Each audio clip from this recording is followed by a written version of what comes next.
या प्रावधान संविधान में हमारे लिए करने के लिए बाबा साहब को मनाओ। तो पंजाबराव देशमुख बाबा साहब के पास गए। बाबा साहब संविधान के कुछ पन्ने लिख रहे थे।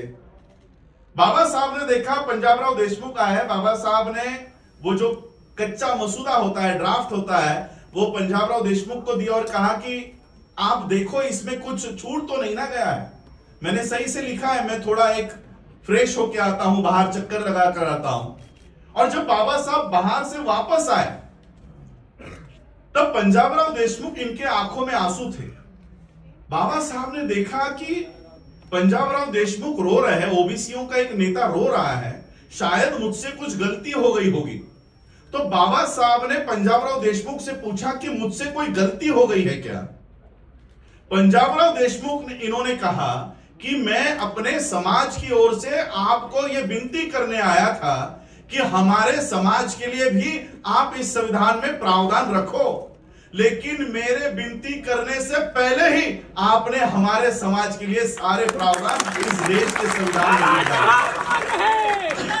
तो आज इस कार्यक्रम में आने के बाद मुझे ऐसा लगा कि मैं अपने दो बड़े भाइयों से वापस मिल रहा हूं, ओबीसी और मुस्लिम समाज के, जो आज पीडीएफ, पिछड़ा, दलित और अल्पसंख्यक, ये जो इस देश के लोगों को इकट्ठा लाने का काम माननीय अखिलेश जी कर रहे हैं।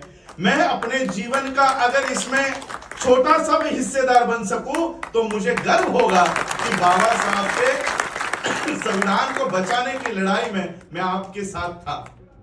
मैं ज्यादा बात नहीं करूंगा, हमने उस समय के नारे सुने हैं, वो नारे में वापस नहीं लगाना चाहूंगा, लेकिन एक नारा मैं आज जरूर यहां से लगाना चाहूंगा कि मिले अंबेडकर और अखिलेश, मिले अंबेडकर और अखिलेश, खुल जाएंगे साधुओं के भेष।